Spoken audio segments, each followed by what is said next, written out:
regardless of whether or not you're cosplaying, obviously the basic stuff, getting it out of the way, would be make sure you actually drink water and not just energy drinks or soda. Um, and then if you're As I am drinking as I'm drinking soda right now. hey, I don't judge. Hey, I don't judge. but like making sure that No, you're no, no, no. hydrated is very important. Uh, and then also making sure that you're eating actual food. Because especially because like convention center food is so expensive unnecessarily. Like I get why, because they're a con center and they can hike it up. You pay $10 for a hot dog and it's not even that good. Um, Today's Cosplay Con Talk episode is sponsored by Moco Queen Color Contacts. Don't forget to use my code Wayne for 10% off at checkout at mocoqueen.com. With that being said, I hope you enjoyed today's episode.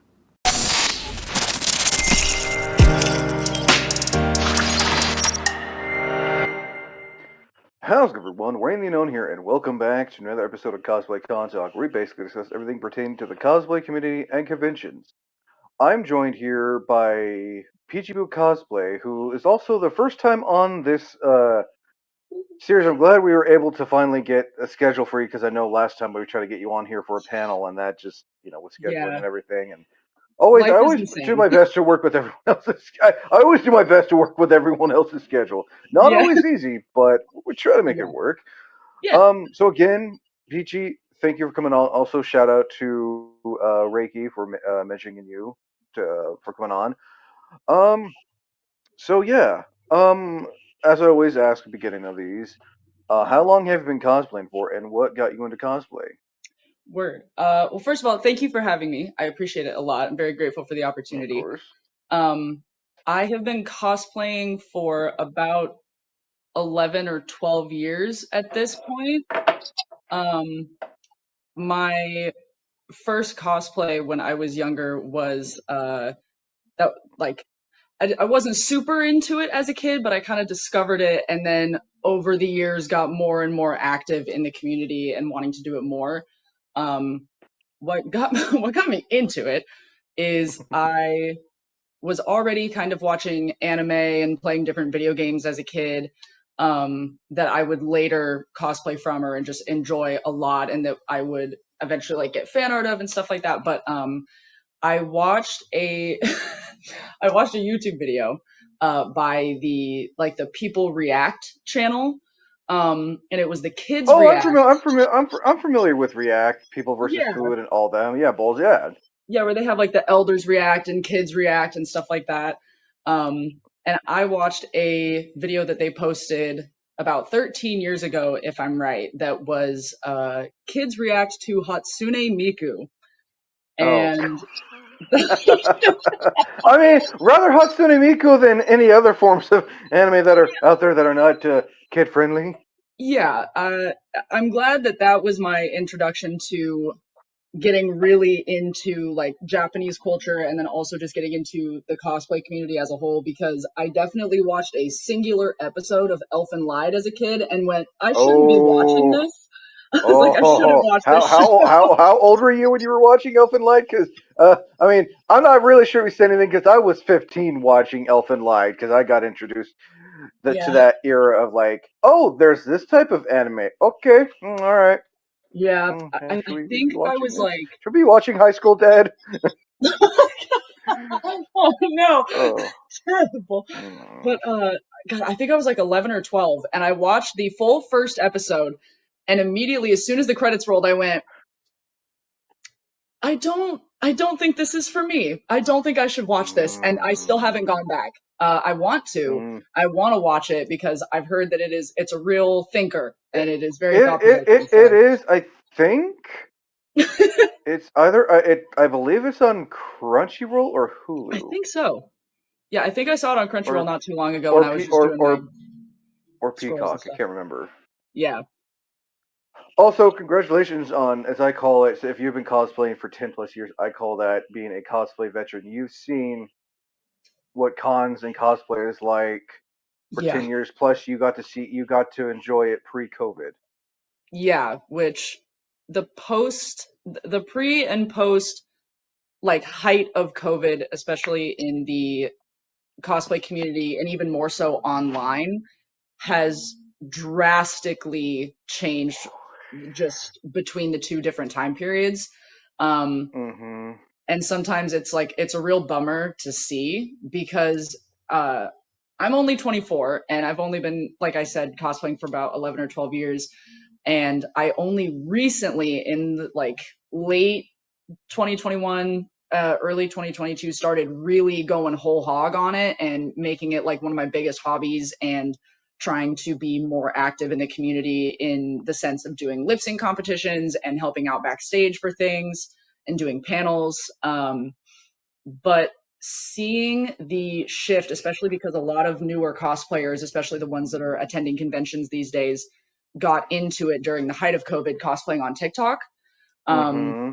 and while that's great and that's amazing and it's wonderful that there are more people wanting to join the community and wanting to get into the hobby and the creative outlet, a lot of the culture of conventions, especially, has shifted. And Oh a yeah, lot of no, I people, agree. yeah, it's like a lot of people think that things like conventions are supposed to be for fun. You go and you hang out with your friends. You're a full grown adult or sometimes a minor who just wants to go have fun, and you want to dress up and hang out with your friends and meet new people and get cool art and have a fun time. And then there are the people who are newer and don't really understand the culture of what's going on, that seem to think everything about having fun and engaging in joy and whimsy is cringe. And that's frustrating. So the shift is odd. Oh, oh no, I wholeheartedly agree, and that's actually now, since you're bringing that up, like half these people who were introduced to cosplay through TikTok, they never went to a convention. Their Yeah, first time experience, like, no, I mean, yeah, there are some people who got to like go to a con for the first time probably in 2019, but then COVID happens, cons are limiting to which ones are going to run, which ones are going to not. yeah, And then you got people who are seeing it on TikTok, like, oh, I want to do that, but and then they go to a convention and they sometimes think, oh, this is and then like that etiquette just yeah. just It's completely thrown out different. the thrown out the gate, and Yeah, it's just like, and I feel like that's when like gatekeeping really really just got a lot more. yeah, Not many people know that, and we'll get into that. yeah. Um, so 11, 12 years ago, you got into this. What was your first convention and what was that like? Oh gosh. I think that my first convention, it's oh my god, it's been so long. If you can remember, if you can't remember the first one, what was like the second or third one? If you can remember. I think that the first ever con that I went to was a very small Comic Con in Washington. I only went for one day and I didn't know what was going on. I wasn't even in an actual character cosplay, which is crazy because I had Hatsune Miku sitting in my closet. Um, but I was like, I'm gonna be like a fox person, and so I was a fox, and I got to meet the voice actor. I cannot remember his name for the life of me, but he voiced, I think, Android 17 in Dragon Ball, and then also Austria in Hetalia, if I remember correctly. I know who you're talking about. I Yeah, can't remember his name, but yeah, he's like yeah, I know I can't remember his name, but I yeah, know who you're talking about. yeah. It's like right on the tip of my tongue, but I just can't grab it. But that was pretty cool. I got to go with a friend and just walk around and look at all the cool stuff. But then the first time that I actually went to like an anime convention and I went for the whole weekend was Kuronekocon in Spokane. Um, I've heard of Koronagakana. It sucks that they're no longer running.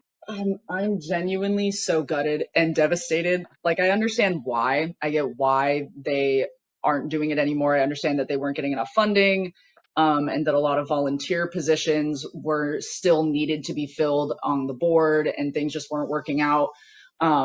But yeah, that is Kuronekocon. Not every fan ran con can last.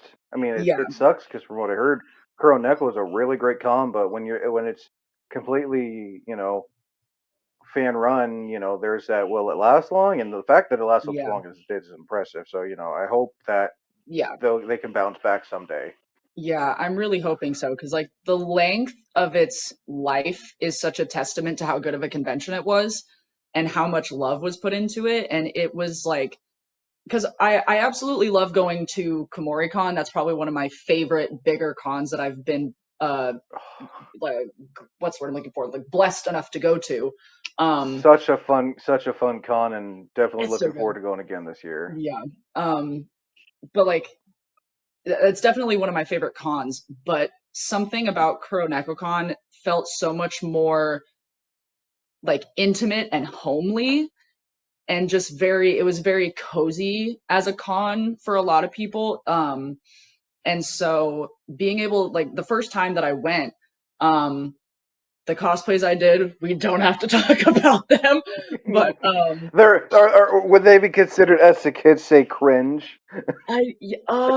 yes. I'm Simply not trying. put. I'm not trying to put hate or anything, but everyone has those cringe cosplays. Like they don't want to talk. It's like we know, we know. Yeah, I'm pretty sure among my roster was a casual version. Again, I owned the full cosplay, but I was obsessed with doing casual versions of characters for some reason.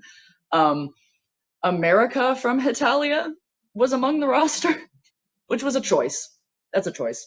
Um, but it was such a blast. And I remember that because of my attendance there and then also going to different cosplay meetup events, which used to be a really big thing. And there are people trying to make more of a comeback with having actual like meetups just outside of conventions, which is amazing. Um, I got to meet a lot of really cool people who later when I told them, oh, I want to cosplay this character or I want to cosplay this character at some point, they're like, you should be like, we're going to do a panel. Do you want to be in it with us? And that was like my first introduction to doing panels, which was really cool. I got to be Very nice. in an in-character panel, like a Q&A panel, basically in a game panel for the show RWBY by Rooster Teeth. Ruby. Yeah, yeah. Oh, such a good show. From what I've never got past like volume 2, Yeah, but from what I've seen, the animation got, rest in peace, the creator Monty Ohm. yeah. But from what I've seen, it's really good. I know a lot of people were happy to see Yang and Blake get together finally. Yes, yes, Bumblebee. That was a big thing. Gosh, that was crazy. Yeah, the show itself, I have a very love-hate relationship with the show for sure. Um, Fair. but I can, it's that thing where you can critique something and criticize it for what it is and yet also still really love it. It's definitely one of those. Um, but I got to cosplay Ruby for the panel. And it was so much fun. It was such a delight. I made so many friends because people would like, they came up to me after the panel and they're like, you are just real life Ruby. And I was like, oh my God, thank you. And one of my best friends to this day, who now lives like across the country, uh, reached out to me because she loved the panel so much and she thought that I was super fun and she was like I would love to be your friend, and now we're like best friends and I adore her to death.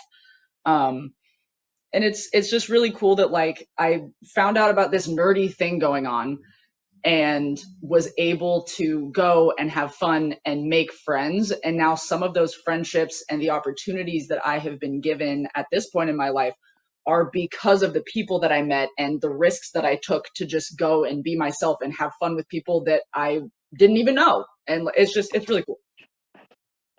It sounds like, and you could technically answer this question without me even asking. It seems like it's had a big impact in a positive way in your life too. Yeah, huge.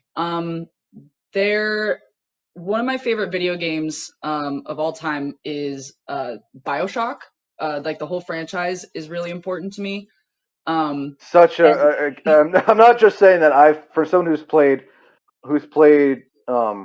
Bioshock 1, 2, and Infinite, yeah, and who's actually beaten Infinite, the series is really great. I'm hoping if and when they do make that live action series, they don't butcher it, because I am on my hands and knees praying to whatever God will listen that it's good. I'm like, please, dude, because I have the tattoo from the first game because of just how much oh my God. But I made a lot of really cool friends through that, and that's how I started getting even more into wanting to go to conventions and doing panels and stuff. And then eventually I stumbled across, as you know, all goofy anime loving fools do, I stumbled across Genshin a little bit after it came out, and immediately fell in love with the character designs and the soundtrack, and I just loved it so much. And after going to KomoriCon in 2019, I took a break from cosplay because I had as everybody does, not everybody, but a lot of people in the cosplay community, I've heard a lot of stories that seem to match up very frequently. There's always somebody who's in like a toxic friend group, or maybe things are just not great. There's a falling out. There's stuff like that happens. And so I had a bit of a drama explosion occur in my life that I just did not want to be part of anymore. And so I stepped away from cosplay in the community as a whole in 2019 after Kumo, and didn't start cosplaying again until, like I had said earlier, like late 2021. And I was mostly just playing games by myself at home and going and like doing D&D and stuff like that. But I really missed cosplaying, and getting into Genshin kind of re-inspired me to, I want to get back into this. And so I got a Venti cosplay and went to Lilac City Comic-Con, which was my first convention since Kumo. And then after that, I ended up meeting Koi, which you've had him on the show before, Koi Cosplay Pond. Yeah, no, Koi is a great person to have on. Yeah, he's awesome. Not only to interview him, but also have him on for a podcast panel as well. Yeah. Really great person.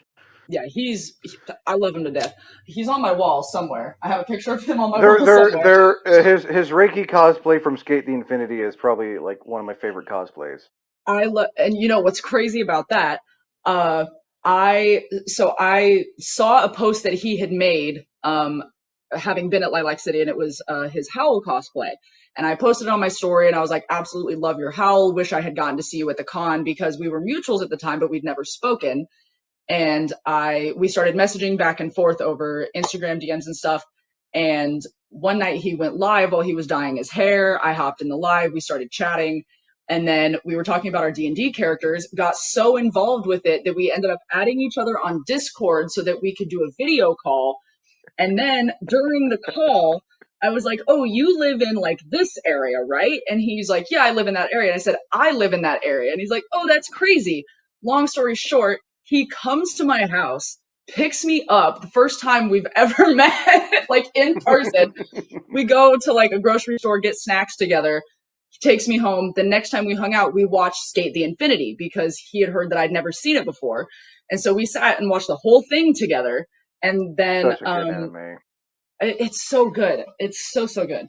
But I had also like commented on one of his posts that he did with Dragons cosplays, where they did Venti and the Raiden Shogun from Genshin. And I was like, do you guys need a Zhongli?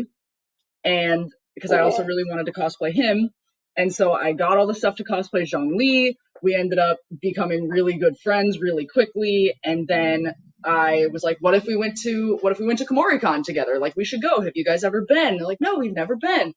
And so we decided to go to KomoriCon. I kind of jokingly suggested, what if we did a lip sync as the Archons from Genshin? And now here we are.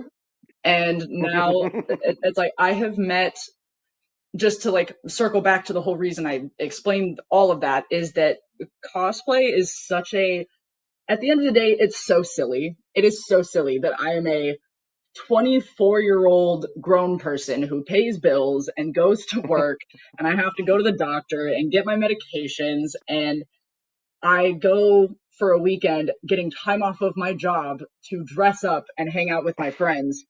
But I have met some of the coolest, most talented, intelligent, and kind people that I am just blown away. Sometimes when I sit and think about it, I'm like, damn, I really lucked out. Like, this has completely altered my life in one of the best ways possible, I think. And so I'm just really grateful that I'm as big of a nerd as I am. Now on to questions pertaining to conventions. Yeah. So when someone wants to go to their first convention, whether they go in cosplay or just as a regular attendee, what advice would Yeah, you want to give to someone who wants to go to their first convention, whether it's a big one, medium one, or small one? Is that categorize it? Small ones are like Disneyland. Small medium ones are like Disneyland. Big ones are like Disney World. word. Okay. Um, First con experience. Regardless of whether or not you're cosplaying, obviously the basic stuff, getting it out of the way, would be make sure you actually drink water and not just energy drinks or soda. Um, and then if you're As I am drinking as I'm drinking soda right now. hey, I don't judge. Hey, I don't judge. But like making sure that No, you're no, no, no. hydrated is very important. Uh, and then also making sure that you're eating actual food. Because especially because like convention center food is so expensive unnecessarily. Like I get why, because they're a Hmm. con center and they can hike it up. You pay $10 for a hot dog and it's not even that good. Um, it's I can confirm $10 at a con. Not saying the name. I mean, the con was great, but $10 for a yeah, hot dog is not. yeah, It ain't worth it. You might as well just go to a 7-Eleven or gas station and get the same hot dog, but for a cheaper price. precisely. It's they just hike it up because there's an event going Mhm. on and they know people need to eat and it's convenient. Um, I respect the hustle, but like, Kiss my damn. ass. But yeah, making sure that you're eating actual food, drinking actual hydrating fluids. Gatorade's always good. And then this, everybody says this, but I haven't heard anybody touch on a specific part of it yet. Is that obviously personal hygiene, showering, that is really important because the people that are around you have to deal with that, but also as an individual, like some people do not realize this, that the state of your body has a lot to do with the state of your mind. And that really hinges a lot on your cleanliness. And so if you feel gross and you haven't showered and you're sweaty and you're stinky and you don't feel good, when you put on that cosplayer, when you put on your clothes to like head to the con and you're just not feeling it, bro, take a shower. It will help. It will improve your mental state Well, and I it mean, will make you feel better. and there are some people who can't, like, no matter how much they shower, it's just their body won't let them smell nice and clean. That's so evil, You know, they're and bodies are so villainous.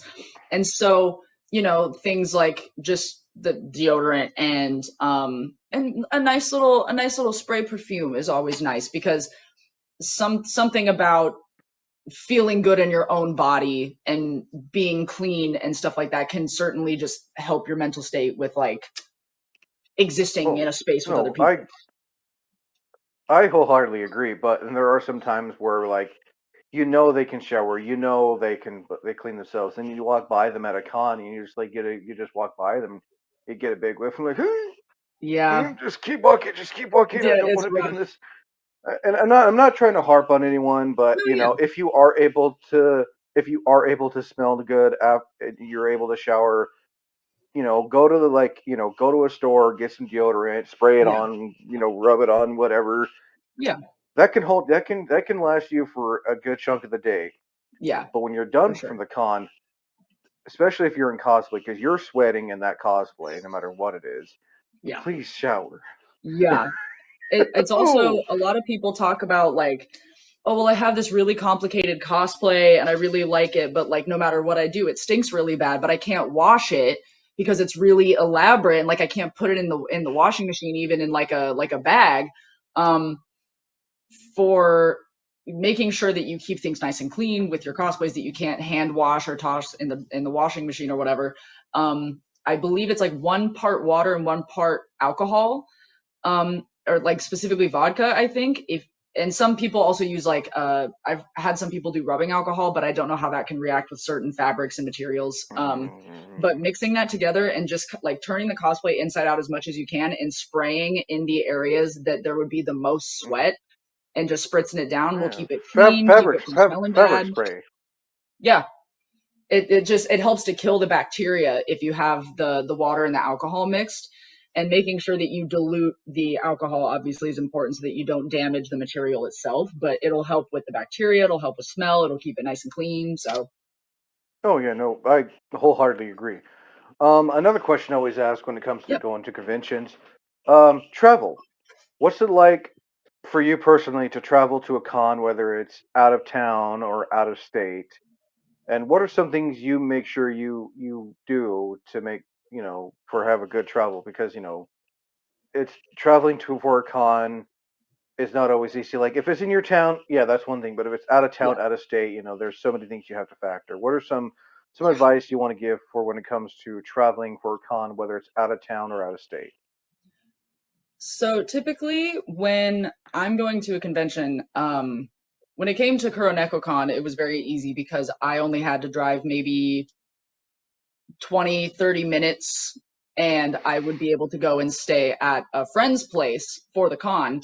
And we would just stay there, air mattress, stuff like that, and All just right. drive to the con. And so it was nice and easy.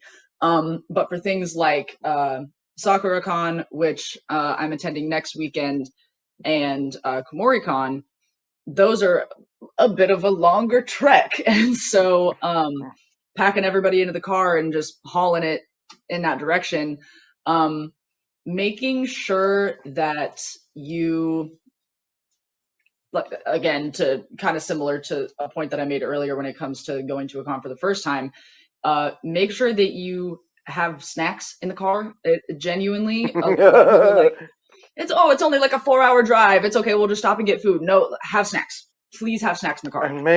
and make bathroom breaks, whether it's at a gas station or Yeah. a rest stop, because yeah, people have magic bladders when they go to cons. They don't have to go Yeah. to the bathroom, but like when you're on that 4-hour trip, having the water, having the snack, you're gonna have to go to the bathroom, and Yeah. you know, do what you can. Pull on the Yeah. side of the road and have all the doors open so no one sees. Yeah. And it's also important to like have those breaks where you're either getting gas or you're going to the bathroom. Sometimes it's nice when you combine the two. You can get gas real quick. Somebody's filling the tank while you're going to the bathroom. And then someone Um, can go get snacks and drinks. exactly. There's a system. You just got to get that all figured out. But making sure that you're like stretching, leaving yourself enough time. I know that for SakuraCon, one of my friends that is going has class the day that we leave, and we're taking two separate vehicles so that we can take the correct amount of people and like still have space for all of our stuff in the cars. But they have to leave class early, but they're already not going to like their. I think their class is supposed to end at like 4, and so they're trying to leave early, but also, like make sure that they are still in class because it's important that they are uh, finishing their courses and stuff like that because, college. Yeah, no.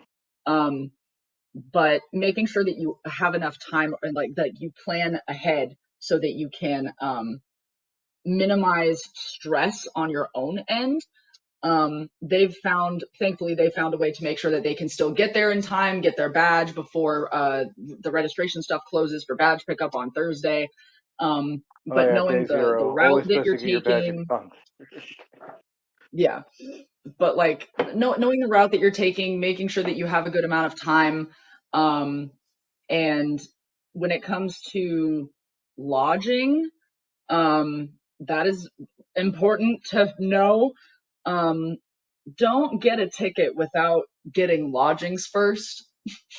Make sure that you have a place to stay before you buy a ticket. Whether it be a Um, friend's Airbnb, hotel, yeah, and that's those and those important. and those con sponsored hotels go out really fast because Yeah, they're right next to the con. They're gonna have the guests, they're gonna have the artists, they're gonna have the other cosplayers. Like yeah, if you can book ahead, do it, or try to find somewhere that's like in like short driving or walking distance because you yeah, don't want to be clear across town and you're in traffic and yeah. It's not a fun time. It's spooky. Um, but I guess just like kind of the be all end all umbrella term is when it comes to transportation and like the travel and then the lodgings and all that stuff is just making sure that you plan ahead. Um, I'm in a bit of a weird, or I was in a bit of a weird situation because originally I didn't think I was going to be able to go to SakuraCon this year. And so I had nothing planned. I had nothing going on. And then I found out that I was able to go and I'm very grateful to have received a panelist badge for this year, and I'm helping out with the lip syncs at SakuraCon, Nice. which is really really cool. But I was like, oh, I have to figure out my lodging situation. I've just been given a ticket, and so I was like pushed into the situation of you have a ticket but nowhere to stay, and so I had to figure that out. But if you have the ability to plan ahead, know the route you're taking, know where you're staying, know the general area, know where like gas stations are near where you're staying, just important stuff like that. Just making sure that you're safe and that things will be as convenient and comfortable as possible is very important, I would say.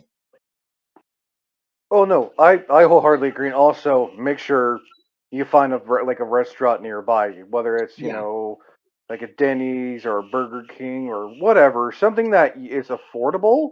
yeah, Because again, from experience, con food not not that cheap. It yeah, can be pricey. Whether given what it is, and I've learned from my thing is if I'm hungry, I will leave the con and go get something that's cheaper and not spend yep, $10 on just one hot dog and no like sides or anything because I'm not yeah, making that mistake again.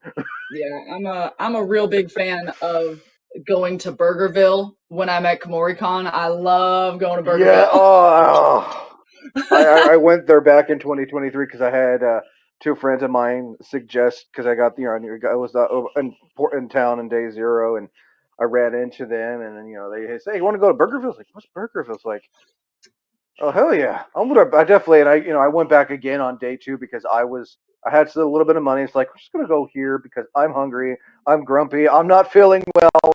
I'm already bust my ass doing press and media for this con. Yeah, I need to get some food. Damn it. I need food in my body post haste. uh, And Burgerville is a oh man. godsend. I swear. Oh no, Love I Burgerville. plan on going back because it's gonna be it's walking distance of the hotel I'm staying at this year. So I'm like, Yeah, I'll go to Burgerville. It's close by.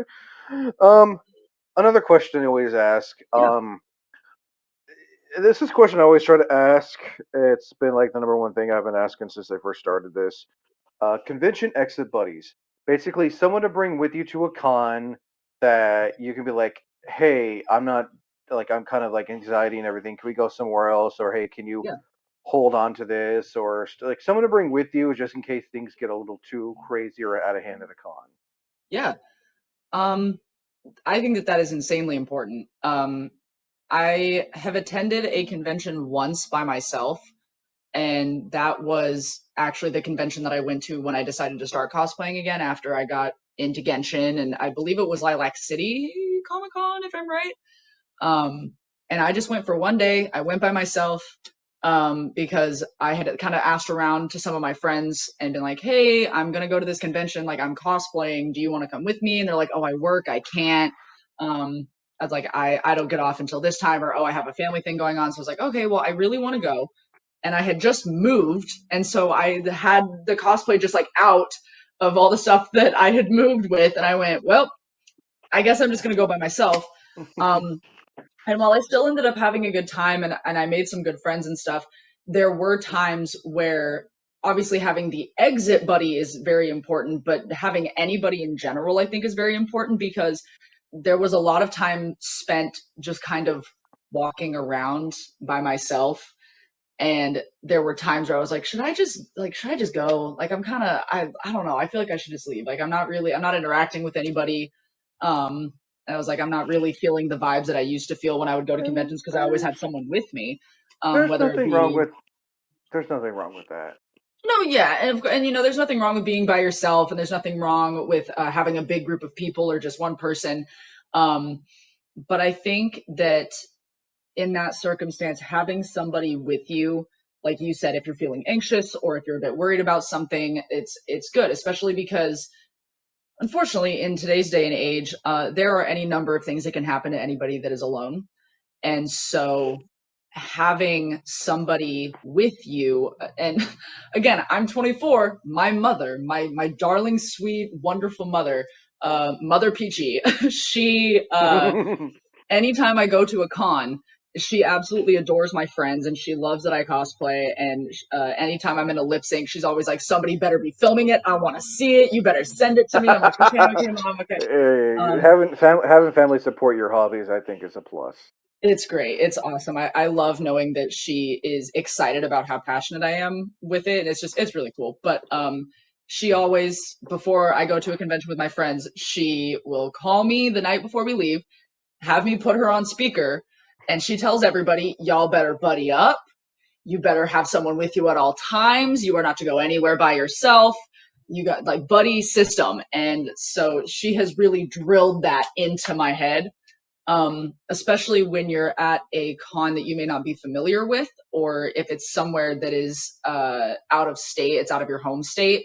I think that that's very important, is having somebody with you to make sure that you're watching their back and they're watching yours. And if you get into any weird situations, you have somebody there to help you.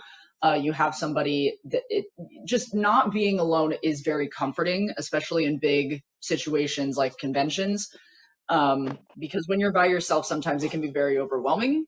So yeah, That's no, you're not wrong. That's how I felt when I went to. I live in Southern Oregon, so traveling all the way up to Portland by myself for yeah, KomoriCon was definitely different. But it's like I know people here, so I'm not like that worried. yeah, But still, it's like I haven't been in a big convention center prior to that since 2019, and I yeah, went with my sister to a con in 2019, that con, California. But like going to a big con by yourself is different. Like I'm doing it. Luckily I'm not going alone this year. yeah, But it's just like if we do this again, we gotta be more prepared if we go by ourselves to another big yeah, convention. That's why I'm like I gotta like find someone to I gotta really plan ahead if I'm gonna go to like SoccerCon or ECC by myself in the future. yeah. Um, Because those are big cons. oh, I mean, It's scary. Rose City is like is Oregon's biggest convention, Yeah, and then up I in hope to Washington, go at some point. Your guys' biggest. You're in Washington, right? I'm actually over in Idaho, so I have to make a bit Oh, of a trek to do any fun, nerdy stuff. you're actually you're near Gym State Comic Con, Oh yeah, yeah. I which is think in Boise. I'm much further north. But I've heard about it a couple times, and I'm like, maybe I'll go one of these days. Like that seems pretty It's neat. honestly worth it. I know the people who run the con because Oh, they got nice. one in Beaverton, they got two down here, they got one in Reno. So yeah, Yeah, you say if you're in Idaho, I highly recommend or anyone who's watching, highly recommend Gym State Comic Con in Boise, Idaho. They are period. having it. I think their con's coming up soon. I think. Yeah, I'll have to Or it's just check. past. No, it's yeah. I'll send you the link after this video so you can check it out. Um, oh yeah, speaking of, because we're living in the Pacific Northwest, always check the weather before traveling for a con. Yes, correct, correct. Um, they're typically driving for Kumo.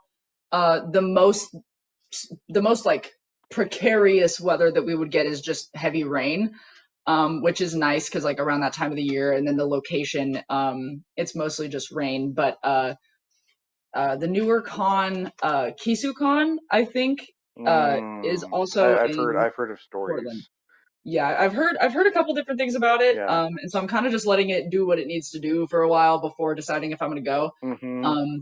But my friend group and I had kind of briefly discussed, hey, are we thinking that we would want to go to this? Maybe like it's the first year of this con doing a thing. Are we interested? Da da da da. And we kind of came to the conclusion that the safest way to travel in December would be by flying. And we were like, that's real expensive for a drive that we Oh, could make. So it can be like yeah, a Greyhound from plane from here to there from to Portland is like $180. yeah, It's quicker, yes, but I'm like, you know what? I'll rather just pay the 90 and take a 6 hour bus ride to Portland than yeah, spend $180 on a flight. Like now, if I was to go up to Washington or Idaho for a convention, I'm like, yeah, I'll take a plane because my ass is not going to be on a bus for 12 freaking hours. No, thank you. yeah. So understandable. I'll risk. I'll pay the high fee. I'll pay the fee. I'll do it. It's fine. But yeah, no. Whether you're traveling for the con, check the weather. Also, Yeah. if you're traveling, if you're going to cosplay, check the weather Yes. and bring a weather appropriate cosplay, because you don't want to be cosplaying like, for example, trying to think here, a character that doesn't wear a whole lot of clothing, Yeah. and you don't want to go to a cold con. Yeah. Somebody from like Kill la Kill or Gurren Lagann or something, and you're out in the wilderness and it's freezing Good cold. examples actually. Yeah, I was don't do what I did. CoroNecoCon last year was the hottest weekend in the Pacific Northwest the entire summer. Yep. Mm-hmm. And I was wearing a full Nuvolette cosplay from Genshin Impact on the second hottest day of the weekend. Um, that was an experience. I mean, Thankfully, I had a fan and I had lots of water, and we were spending a lot of time inside, or when we were outside, we were spending a lot of time in the shade and taking lots of breaks, which was great. But oh, I've seen people get heat stroke. I've seen people almost pass out because of how hot they are. Um, that's how those cons in yeah, California can be. You're outside in the blazing heat waiting to get inside. Next thing you know, you pass out, or it's Anime Expo, and everyone's yep, just shoulder to shoulder like a can of sardines. yeah, And the next thing it's you know, the wild. escalator breaks. Yup. Um, that's why you should really said bring water. Also, um, bring a power bank with you to a con, Yes, very important. Fully because agree. you're taking pictures, you're on the phone, you're doing your con vlog, and then next thing you know, your phone's like at 10% and all the outlets are taken. So I think bringing a power bank, which is something I need to do, is so you're not like your phone's dying, especially if you need to call someone. And also, if you want good internet service, go near a window. Oh, is that a cat? Sorry. Sorry, he wanted to say hi, I guess. What's your cat's? No, we love, as I call him, pet cameos. What's his name? His name is Onyx. Technically, I won't dox myself and him, but his full name without the last name is Onyx Marie Gubertson. So yeah, he's a Oh, sweetie. he's a precious boy. Can you show him again one more time for those who didn't get to really see him? Come here, Bubba. Oh, ta-da! Oh, he's such a precious boy. Oh, he reminds me of my old black cat Veda. Oh, I Oh, love that. That's a cute name. I love that a lot. I nicknamed her Darth. I nicknamed her Darth Veda just because I had to. Anyway, enough about cats. As much as I would love to talk about my favorite animal in the world. Um, Conventions you plan on going to for the remainder of this year, and what is your all time favorite dream con you would love to go to? Is a con that it's just not on the budget yet, but like someday like when you're mentally ready and you have the money, you're gonna go to it, and you'll enjoy it. Yeah. Oh gosh. Oh, don't fall, buddy. Um. Goodness gracious. So for this year, obviously, like I said earlier, I'm going to SakuraCon next weekend, which I'm very excited about. I wasn't able to go last year, which was a bummer, and I'm excited to go this year. Um, and I believe that I'm also going to be doing everything in my power to go to Kumo this year, Komoricon. The weird thing about it is that I'm getting married the weekend before the con. Well, So congratulations, by the way. thanks. But I'm like, oh, ooh, that's an interesting time. Okay. And I so mean, that's what I'm you doing. can go to Kumo for your honeymoon. Yeah, I'm like, that's what I'm trying to convince my fiance. I'm like, hey, hear me out. We go to Komoricon because he's never actually been to a big convention. Um, and so I'm trying to convince him to come because that'd be crazy. Uh, Get a hotel near the con. There's your yeah, honeymoon right there. it's great. It would be perfect. That's what I'm trying to tell him. But I don't know if there are any other conventions this year that I can think of off the top of my head that I would be attending. I don't know what the plan is in regards to Anime Washington. I know that they had their Puyallup one, and then last year I think they Oh also yeah, did one in Summer Con, Spokane. and then they have their gaming Yep. one, and then I know the people who run Gym State. They're also having one in Washington called Tri Cities Comic Con, which is going to be in Tri Cities, Washington.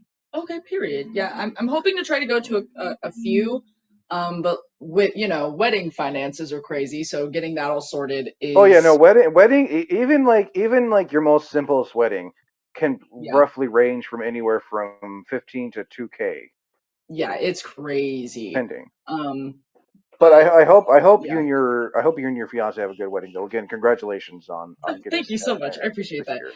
He's put up with my nerdy nonsense for 6 years at this point, and thankfully he's also an absolutely massive nerd. So he loves all the cosplay stuff too, which is really cool, and he likes to help out wherever he can, which is great.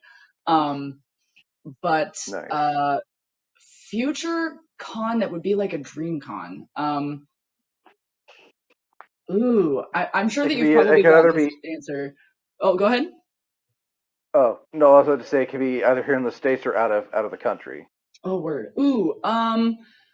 One that would be pretty big, and I feel like you've probably gotten this answer before, especially from anybody who might be in the Pacific Northwest as well. I would love to go to KatsuCon someday.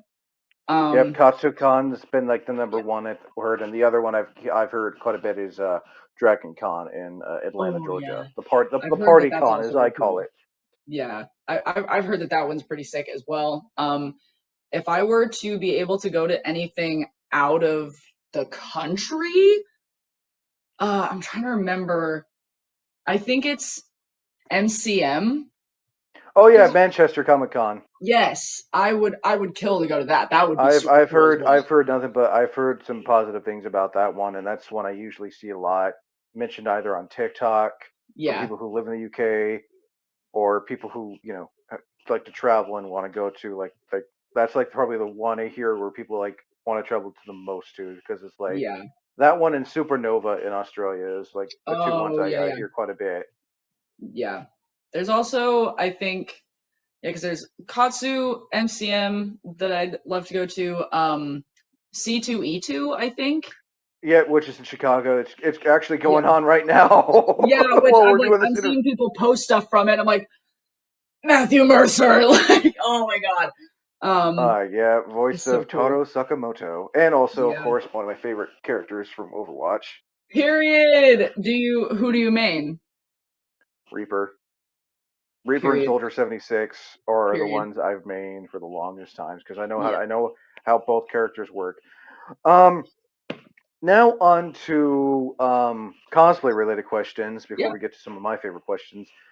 Um, Advice for someone who wants to get into cosplay for the first time, but they're not sure what to do because we all know when someone looks up cosplay on the internet, they see these well-known cosplayers like Jessica Nigri, Mol Cosplay, Yaya Han, some other cosplayers' names, and they think, "Oh, that's cosplay. Well, I don't want to do that. If that's what that Yeah. is, I don't want to do that." Yeah. Um, very umbrella term again, just to jump off the diving board immediately when it comes to starting cosplay, just do it. Literally just do it. That's the biggest thing is you think it's cool, you want to do it. Okay, cool. Do it. Like just pick something and just go. Like let your imagination run wild, be as creative as you want. Um, don't limit yourself to certain things or media because you think, oh, well, I'm not like that cosplayer and this is where my skill set is, so I'm just going to stay here. Branch out and learn things. You will learn so many valuable skills and you will feel so proud of yourself. Um, Making sure that like you do research into things is important because there are some cosplays in the past or characters that I've really wanted to cosplay and then upon doing further research realized it would not really be appropriate for me to cosplay this character. And so making sure that you're like conscious of things like that because I'm trying to remember, it's a character from oh gosh, it's a character from Danganronpa, I know. But I know who you're talking about. It's from she has the V3. pink hair, right? No, not Oh Junko. no, I'm The one that I oh no. but hey, good guess. The one that I wanted to cosplay, what is his name?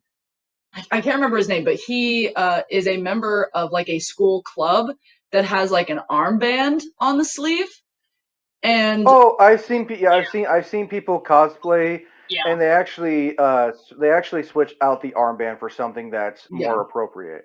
yeah. And so I know I've who you're talking about. contemplated doing something like that. They wear like the mask over their face. Yeah, Yeah, I've seen people uh, cosplay. Correcchio, I know who that's you're his name. talking. Yeah, I've seen people cosplay him, but what they do, they either get rid of the armband or they put something else on that's actually Yeah, appropriate. yeah. Which is cool. It's good, but yeah, just obviously there are things that you can do to like alter, but then that also falls into the doing your research of making sure that not only do you want to make sure you're being appropriate and you're doing correct things, but also finding ways that you can alter things, maybe for your comfortability, because there are. I've seen lots of characters that I absolutely love and I fall in love with the design, but then I'm like, I don't know if I would be comfortable in that cosplay though, and you are allowed to change it. You don't, keeping in mind that you don't have to be 100% accurate is so important, because you will never achieve perfection, and that's fine because you did it, and you are putting yourself out there and you are cosplaying a character that you like and you are having fun. That's what makes it perfect. No, no, But yeah, I wholeheartedly agree. I mean, I get why some people want to go full blown accurate, but sometimes comfortability is more important than accuracy yeah, because, yeah, you can be as 100% accurate as you can, but are you comfortable? Will you be able to go to the bathroom? Do you need a handler? Do you need AB? You know that long list. So like, yeah, shorten it a little, and I have but and I have nothing against people who want to go full blown accurate for their cosplays. yeah, I've seen probably the best at what accurate cosplays ever, and then I've seen people do their yeah, own interpretation. I was like, that's still pretty cool. yeah. It's like that's This kind of awesome. I love it. this kind of brings me to a question. It doesn't matter your body type, your age, well, pending, because if you were not if you were under the age of 18, you should not be cosplaying certain characters, Yeah, especially like full from stop, Hazbin full Hotel agree. Yeah, or don't cosplay. I mean, yeah, we grew up watching these adult anime yeah, these these certain animes and play these certain games with like just because we can play it doesn't mean we should cosplay because I don't want to yep. see someone under the age of 18 cosplaying as Lucy from Elfen Lied No, or Junko Inashima or someone from yeah, Hazbin Hotel. Like you were a child, you should not be cosplaying that. Like I don't know yep, who your parent is, but they really should monitor what you yeah, consume and who you should cosplay. Like when you're over the age of 18, like yeah, it kind of goes out the window because you're still a teenager, but that's a yeah. whole It's a whole thing. It's very that's a complicated. can of worms I don't want to Yeah, open. 'Cause I can go into a long rant about yeah. that if I Likewise. really wanted to. Um, but no, cosplay's for everyone. I feel like you Yeah, should be able to cosplay who you want within reason, you know. And fully agree. yeah. Yeah, there are some characters that for a while I was like, oh, I really want to cosplay this character. Like, I would love to take on that persona. I would love to take on that project. And I'd love to like just be that character because I really love them. But I'm like, oh well, I am insanely skinny because I have a wild metabolism, and I'm gonna look like an absolute fool if I dress like that person because they're buff or they have like really really toned arms. And over the years, I'm like, hey, so that doesn't matter. Hey, so it Mm. literally doesn't matter at all, and I can do whatever I want. And And so, I've seen someone like I've seen buff people cosplay like Edward Elric from Full Metal yes, Alchemist. I've seen, you know, skinny people cosplay as Goku. You yeah, know, it doesn't matter as long as you're having fun and you're comfortable. exactly. Um, which brings me to another question. What advice would you want to give to people who are on a budget and they want to get into cosplay and they just like you Word. know, because let's face it, we're not made of money when it comes to this hobby. Yeah. is spendy, and then with all the new costs that are coming in because of tariffs and all the uncertainty around that, it's also getting a lot more complicated as well. Um, but one thing that I highly recommend is if you know how to sew, amazing. If you don't, pick up a little bit, try to learn, branch out, try a new skill. And if you don't, that's fine. I don't know how to sew. I have no idea how to sew. I've only sewn a few small things for my cosplays before, um, and I'm wanting to learn how to sew. But you are not required in order to be a cosplayer and have the "I'm a cosplayer" plaque. You don't have to know how to sew, obviously. But going to thrift stores and repurposing clothes and finding things that you can, or even like bed sheets, curtains, stuff like that. Going to your local thrift stores and getting things that you can alter and make into a cosplay is great. Other things, if you're like me and you don't have that skill set, um, buying cosplays secondhand and either trying to find them in your size or find them a little bit bigger and then altering them is great. Things like Mercari are wonderful. I've even found some decent and reputable things on eBay, which is great. People still use eBay. Let's go. Um, but buying things secondhand is always great too, because not only are you being a little bit more cost effective about things, but you're also making sure that that doesn't end up in a landfill somewhere, and you're being environmentally friendly. You're giving it a second life. Upcycling, Um, it's a good thing, and yeah. it also doesn't hurt to cosplay a casual version of like a character. Because Yes. look at 90% of it. Look at 90% of anime. Half Yep. the time they're wearing regular clothes. All you just need is the Yep. right wig, and boom, you're next thing you know, you're Haruhi from Orin High School Host Club. You're speaking to my heart. I love that show. kind of going, going a little back in time with the anime, or like for example, or Casual Ciel from the Black Butler 2, Yes. the making of that making of Black Butler 2 special where Yeah. they're just Yeah. pretty Yeah. much just actors, like Yeah. I love you stuff can get like that. away you can get away with doing a lot of, especially with anime. You can get away with doing casual cosplays a lot. Yeah. I mean, And it's hell, I'm it's sure there's even casual cosplays of Genshin Impact characters. Oh yeah, I've done them. I at the same convention that or no, it might have been the year before. I think it was the year before. At CoronecoCon again, on the hottest day of that weekend. Of course, CoronecoCon 2 years in a row happened on the hottest weekends of the summer. Um, I Naturally. cosplayed a casual version of Sino, and Dragons Cosplays did Tainari, and we hung out and we were just casual. But the important thing to keep in mind too is that if you're doing a casual cosplay or even just any cosplay that maybe like you put it together yourself and it's not like 100% screen accurate, something that I had to teach myself is the world does not end if somebody does not know who you are because you're cosplaying a casual version of the character. um, because I've seen online, especially on TikTok, because that's where it's at, are people getting like furious that they weren't recognized as the character that they were. Excuse my And it's language, but wild. boo fucking who? Yeah, like, oh no, like, dude, it doesn't matter if nobody recognizes or like not everybody knows who you are. It's just have fun, just have a good time, and then that also leads into like, Don't listen to what these so-called fans have to say, because let's face it, they don't. Mhm, mhm. yeah, Like you said, yeah, as long as you're enjoying it, that's yeah, all that matters. If you yourself are enjoying it, that's great. And if someone happens to recognize you, hey, that's awesome, yeah. well, no, wholeheartedly agree. Um, Now, have you yourself ever worn heels for any of your cosplays, or like lifted boots? Oh, yes, unfortunately, I did make that choice one time. Um, Um, whew, yeah. what was a cosplay? Oh God. um, for most of the cosplays that I do, where I'm wearing shoes that aren't just like regular shoes, I'm usually in platforms or some sort of shoe that gives me uh a bit more height. Um, but I try not to go too crazy. Um, however, there was one time at SakuraCon the year before last that I kind of, because it was happening around Easter weekend, as it is again this year, I was like, wouldn't it be so funny if I put Zhongli, the male, a male character, the god of contracts from Genshin Impact, in a bunny suit, and so I did that.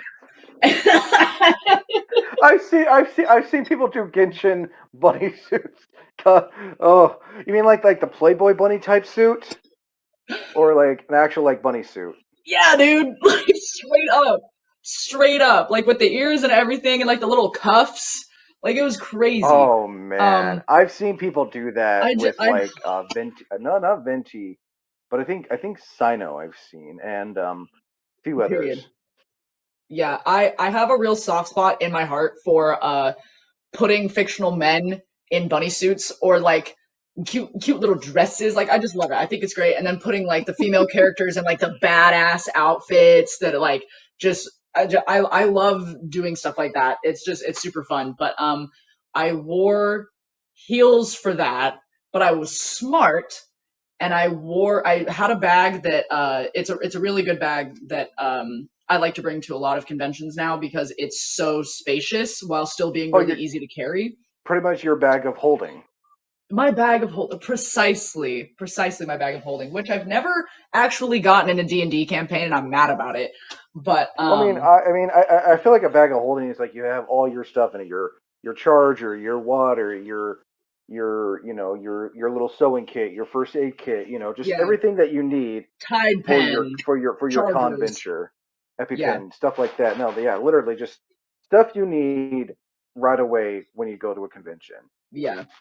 Um, but like I was saying, I was very smart, and I was carrying that bag around for the whole con, and it was mostly just for the evening because we wanted to go to the rave and hang out, and because it gets so hot at the raves, I was like, oh, it's perfect. We can have the bunny suit situation because Koi and I both did Venti and Zhongli in the bunny suits to be silly, funny, haha, and I made sure that I had a second pair of shoes and I put the heels in my bag, walked to the convention center in the comfortable shoes, and then swapped into the other shoes, into the heels once we got there. And then the second I was like, I don't want to wear these anymore, I just took them off and put my other shoes on. And so Hey, if it trying to if do it that is good. if it works, and also I'm sure you can agree with this, whether you're male, female, that if you're gonna wear any type of shoe that you've never worn before, Yeah. break them in, Oh, and please. also like bring thick socks to wear if you're like wearing boots, Yup. because you don't want to go to the con and like, why are my feet hurting? Why is Siri like, oh my god, I don't have blisters and I'm bleeding. Yeah. I'm Very, not trying very to make a important. joke, but like, please do break things in, or like when it comes with makeup, make sure you're not allergic to it. Yes. Yeah. Very important. Especially if you're doing full on body paint. Yeah. Yeah. Thankfully, I've never done full body because I found out about arm socks Oh yeah, when I was we getting into love Star colors. Wars. Genuinely have such a massive appreciation for We Love Colors. They're so cool, and now they have like the full body one Oh that yeah, you can get. the full with the hands and the feet, and like that's gonna come in handy when That's I oof, decide to do like my tiefling character from Baldur's Gate 3. dude. Yeah, there are a couple cosplays, two that I can think of immediately off the top of my head that's going to be a lifesaver for that, and both of them are D&D characters I've played. And of course, I had to give them skin colors that are not natural, and I'm like, okay, well, that's fine. Well, it's Of D and course, you're D. a water genasi and a tiefling. I don't think any most of like the mythological type humanoid creatures don't have a normal skin color. Yeah, Especially with tieflings, is either red, blue, some yeah, shade of red, some shade of blue. Rarely is it the regular skin tone. yeah, yeah. The one of my D&D characters is a water genasi with very dark green skin, and then the other one's a very deep blue tiefling. I'm like, why do I do this to myself? Like, why would I do that? But, Oh no, but yeah. I wholeheartedly get that. Um, let's see. I think that is that on the cosplay related questions. Now to my favorites for anyone who's always familiar with this, and I'm sure since you've seen this, I always ask these questions around this time. What is that one cosplay you've not done in so long that you would like to bring back? Ooh, ooh, that's a good question. Um, the first one that immediately came to mind is actually Longa from Skate the Infinity. I like it's so simple. It is such a simple I cosplay. mean, white button-up shirt, like black things. What does he wear? Like something underneath his white button-up shirt? I can't Yeah, remember. he has like a mock neck shirt underneath the white button up, and then he just has like jeans and purple-ish Converse. And Um, then his blue hair and blue yeah, his blue, contacts. the iconic blue hair. I love him so much. Longa I is wonder which one's the a main character. I wonder which one's the main character. It can't be the one with the blue hair. can't be the one with the blue hair or the red hair. Certainly, they're not the main characters. That would be silly. Um, Neither are the two. Aren't they lovers? oh my god, Cherry and Joe. I could scream about that show until the cows I'm come looking home. for. I'm honestly looking forward to whenever season 2 is supposed to be allegedly supposed to come out. I again said this earlier about something else. I'm praying to whatever God will listen that they bring that, because the OVA just like rekindled how much I love that show, and how important Longa as a character is to me. And it's so silly that fictional characters can mean so much to a person, but it's like, damn. But I definitely want to do a new wig for him, because the first one that I got was not really my style, and so I'd like to revamp that. But then also, because of like an in progress birthday gift from Koi and Dragons, a cosplay that I actually am going to be bringing back eventually, once we can kind of get all the logistics worked out, is the first cosplay that I ever did in my whole life, which was Hatsune Miku. And so, Like I original Hatsune Miku, and she's like holding a leak. yeah, like OG Hatsune Miku, the vinyl outfit and everything, like the original design Hatsune Miku. Because she is like, I got to go to Miku Expo last year in Colorado, and that was like a childhood dream realized, that almost the whole time I was there, not only was I screaming the songs and the whole time, but I was just weeping. I was just openly weeping, because it was just such a surreal experience. But yeah, probably Longa, but two blue-haired little creatures that I want to bring back are Longa and Hatsune Miku, which works out because blue's my favorite color. So And again, the best thing with that Skate the Infinity, depending on the character. Well, I mean, yeah, Cherry just wear like the kimono, but I still like feel like yeah. that's easy to still do. Yeah. If you make it yourself, you can like paint the designs on and stuff, and maybe do, because I think it has like an ombre situation with the coloring, so doing like dip Hmm. dyes and stuff. But yeah, and then Joe's a whole nother story. Joe is a whole nother beast. I mean, Joe's on my list of characters. The only one I'd ever do is his chef outfit from Do when he it! was Oh my like. gosh, do it! I mean, it's easy. He's easy to. It's just the wig. It's just like I gotta pay someone to make that hair because there ain't no way. Because I Yeah. looked online, it's like I don't trust the pre-made wigs. Like I'm gonna have to find someone online to do that with the Yeah. shave and everything. It's a long process. Yeah, I Um, get you. Now, what's that one cosplay? I call them one and dones. It's a cosplay that you did once because you were curious about the character, or a friend had asked you to do it for a group. But it's like it didn't fit the vibes, or like I don't know if I would want to do that again. And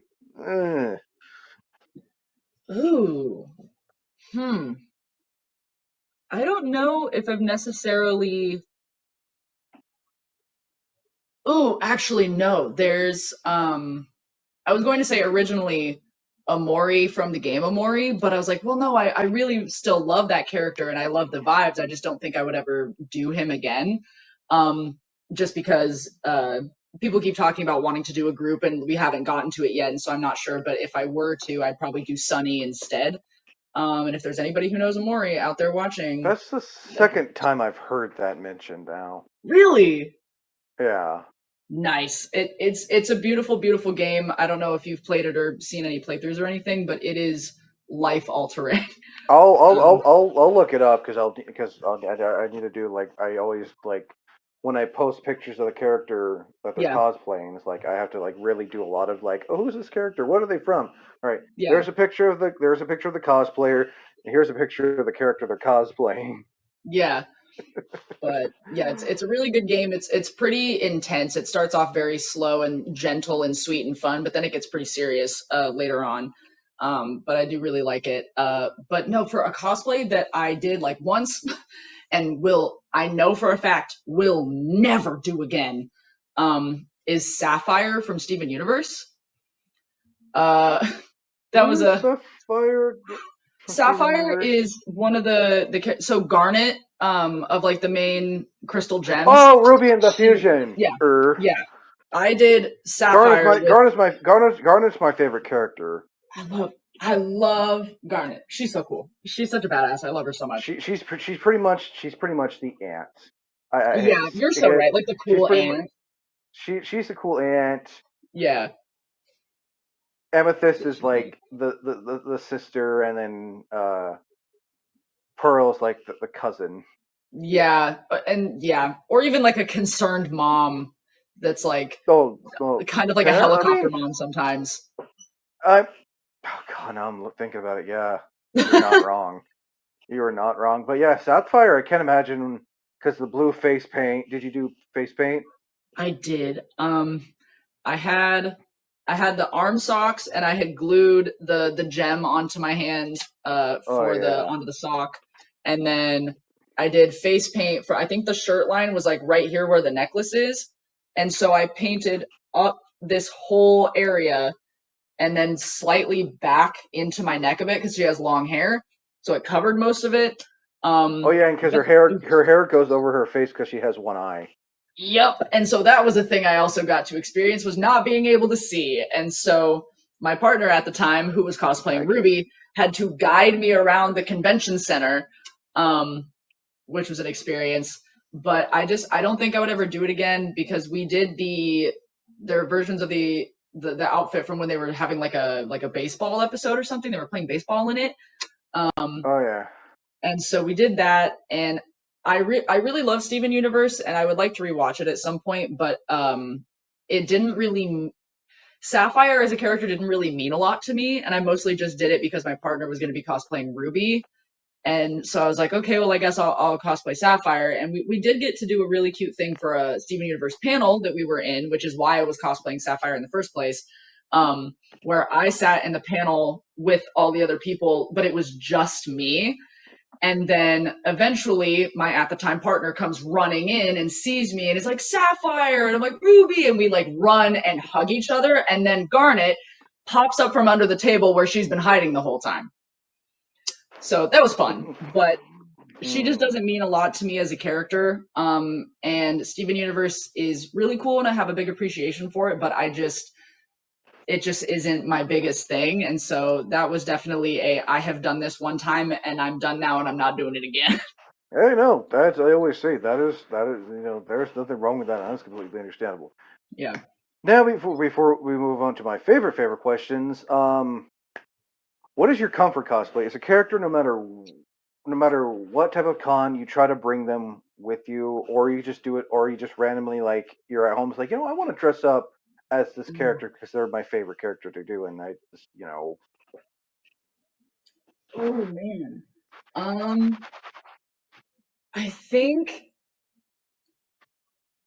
I'd probably have to say either Longa again, because it's my clothes and it's very comfortable and I love him a lot. And so being able to be like, hee, I'm Longa, like that's just I love it. Um, and then there's from the webtoon Cherry Crush, I really like cosplaying Crush.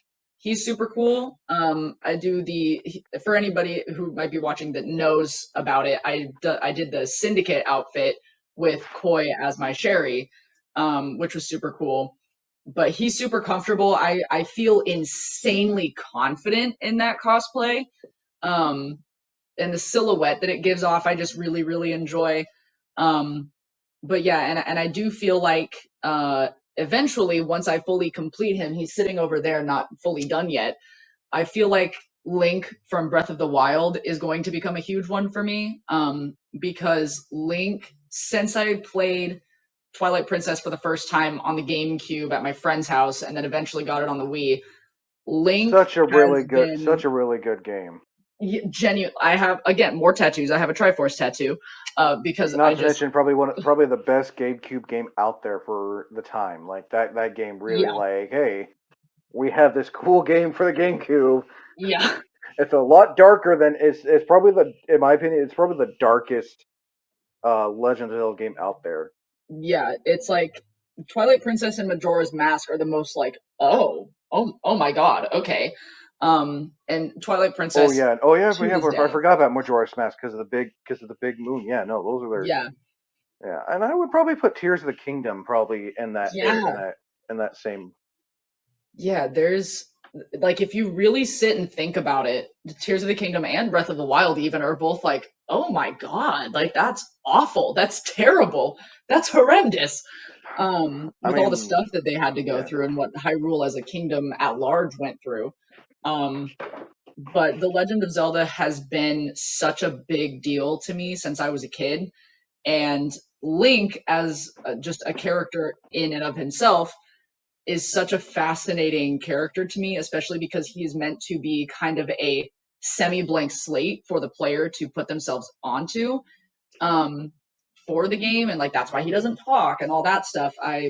Recently have actually been reading a book called The Psychology of Zelda that has really fascinated me, and it really delves into a lot of why Link is the way that he is and why some Hmm. people resonate with him and why some people don't. um but he is so important to me that the first Legend of Zelda cosplay I ever did was the beginning of the game at Tears of the Kingdom, Link in the Zonai outfit with the arm and the And his long like his hair. hair is yeah. I Yeah, should saw that on your. I think I saw that as a pinned post on your Instagram. yeah. Um, that is the first time I ever cosplayed Link, and I want to cosplay Twilight Princess Link eventually. That is like that is my big dream cosplay, is to cosplay Twilight Princess Link and be as screen accurate as possible and just have all the wig and like You just I just, oh. Um, but putting that cosplay on for the first time, even though it wasn't like my favorite iteration of Link, I looked in the mirror and I was like, oh my god, okay, I'm Link. I am my favorite character from any piece of media ever. Okay, cool. And I was freaking out about it the whole day. And so I feel like Breath of the Wild Link is going to be even better because I'll be a bit more comfortable and like I have full range of motion and my clothes will actually be clothing. But I feel like he's going to become a really big one for me.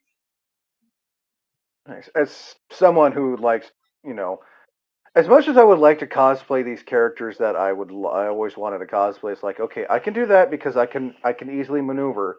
Then looking at these other characters, like you said, I could cosplay them, but it's like I'd be very uncomfortable. So Yeah, like, I'll just stick to the characters that I know I can easily maneuver yeah, around in, and not like, okay, I need to go to the bathroom, right? It's just plop, and not just all right, I yeah. need to take this off, and I need to take that off, I need to take this off, I need to Oh, take this off, or Genshin it's like, hey, can you cosplays. hold this? I have to. Just Genshin I cosplays mean, in general are a bathroom nightmare. I give props to anyone who can like wear these, but again, you need your handler, you need a group of friends, and Yeah, I know, especially those small stalls, but it's like, and I'm sure you can agree with this. Like sometimes, if you're able to, if you can, bring a backup. yeah, And I'm also sure, and this is one thing I forgot to mention. I'm sure there are times where you've con crunched to cosplay. To you're like, I don't know if I can finish this, so I'm going to try to bring a spare if I can. If not, we'll see how much we can get done. yeah. Yeah, I'm actively conching as we speak. To my right here is a wig that I'm styling. Oh yeah, I So, saw. I brief when I was busy, like when I was just like I saw like a brief moment of you styling like a blue wig briefly oh on your yeah, live yeah, last that's night. Aoba Seragaki from Dramatical Murder, which is a thing that people should only play if they are adults because it is very serious and it's Oh, from Danganronpa. oh no, Dramatical Murder. It's a it's like a And see, what's so funny is I was telling my fiance, "Oh, I'm playing Dramatical Murder," and he's like, "Oh, Danganronpa." I'm like, "No, it's different. It's a different thing." I'm But glad I'm not the only one who thought that. it's very, you hear the name and you're like, "Isn't that Dangan Rampa or whatever?" But What is this now, huh? What do you say? it's like it's a visual novel type game that is very much so for audiences 18 and older. I haven't even beaten the game yet, but I've been subjected to knowledge of it since I was 18 on the internet. Um, Mm. and I recently came into possession of this wig, the secondhand from a friend that was getting rid of it, and I was like, you know what? Yeah, I'll cosplay Alba. Like, I love him. I think he's cool. I like the character, and so um, that's fun. Oh, that's another thing. Just a little quip here. You don't have to know everything about the character that you're cosplaying to do it. You don't have to. If you like the character Just design at and you least think do it's like a fun, do it. smidge. Just at least do a smidgen of research so you have Yeah, a brief idea. But at yeah. least that's what I do if I'm cosplaying a character I've never like. Okay, well, let's just do a little bit of research. Okay, this is okay. So I think I've only asked. I think I've only ever mentioned this twice. Um, so I'm sure. Would it be okay if I say a character's name that I think you can probably pull off from Yeah, sure. Why almost not? relative I'm media? ready. So it crossed my mind. It's like I could see them. Have you ever played any of the Devil May Cry games? I haven't, but it's on my list. Once I finish, I'm currently playing through Final Fantasy 15 right now, which is my first experience with Final Fantasy, other than having seen Oh, Advent Children. Because a friend of mine was oh, like, "You should watch Advent Children. I know you haven't played Final Fantasy 7, but I know that you love Sephiroth and Cloud." And so got me to watch the movie, and I was like, "Oh damn!" And my oh fiance yeah. owns 15, and was like, "Oh, if you want to play it, I'll install it." And so I've been playing it like crazy. I already I want to can. cosplay Noctis, but I was yeah, gonna say either Devil May Cry is coming up. Noctis or Prompto. Yeah, I love them both so much. And like But Ignis, why another you don't know? character, if you ever get around to watch playing the series, his name is Nero from Devil May Cry. You know what's so funny? I have heard of that character, and a friend of mine said that I'd probably really like Nero. So And I'm not. I mean, either Devil May Cry 5 Nero when he's older, or Devil May Cry 4 Nero when he has longer hair, word. and he's Okay, got I'll like, have to and I I'll can, have to look up a picture and see if I can remember and and lock in. his Devil Trigger arm is almost like Link's arm from Tears of the Kingdom. It's like has the claws. It's blue. It glows. I do like that. I He I wears think like you've he wears like convinced a me. he wears a long like blue jacket with red accents, boots. He wears rings on his hand. I think you've convinced me. No, yeah, no, he's a pretty cool character. I remember playing Devil May DMC4 for the first time. Like, I like Yeah. this character. I've never played any of their other Devil May Cry games, and that was my first introduction to Devil May Cry. And he's also got this cool ass sword that I can't remember the name of it, but it has like an engine revving thing as the handle that revs up. That is so, Yeah. dude. What? Okay. I'll have to send you a picture of Yeah, Nero from Devil May Cry 4, and then his Devil May Cry 5 look, which again takes place years later. The graphics are different because it came out for the Xbox. yeah. I want to say the Xbox, yeah, Xbox Series. Um, so now cosplays you're working on currently for this year, and your all-time like cosplays you're going to be doing this year, or cosplay you're working on, and that all-time dream cosplays, like a cosplay you want to do, but right now it's not in the skill set yet or the budget, and you're just like, when I have the time and I'm mentally ready, we can do this. Yeah. Ooh, gosh. Well, at the moment, things that I'm finishing up for SoccerCon, specifically are Alba, but I'm doing like a casual version of him since I'll be backstage at the 18 plus lip sync. And then I'm finishing Link. I have the full cosplay, which is great, but I do need to finish styling the wig. Um, Something that I would really like to try and have done for Kumo this year, if I go, fingers crossed, would be I want to do Ivan from Alien Stage, and then I want to accomplish Sweetheart from Amori. I haven't cosplayed a femme character in a while, and so my friend Laytrens Cos, does a space boy from Oh, Amori. I've had Latrons on here, I believe. Yeah, I think dude, I've had them on. I love Lay so much. He's so cool. I'm Oh so yeah, glad I'm friends with him. I've had, I think I have had them on. I have to double check a podcast panel I did a while back. Word. But Um, yeah, what was that? Yeah, because we want to do a lip sync with those two characters at some point. And I am determined to learn how to sew at least at a basic level because I want to make Sweetheart from the ground up, other than the wig because that's scary. But I want to make the dress. I want to embellish it a lot because obviously there's like the screen accuracy of the shape and the colors and everything.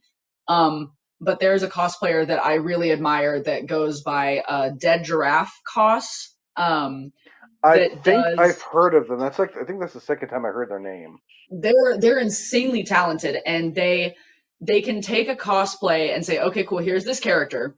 Now imagine this character with hundreds of Swarovski crystals and all these embellishments and lace and mesh here and this and that and all of it and really dramatic makeup, and like they just completely take a character and make it their own, which is super super cool and still being recognizable, which is awesome.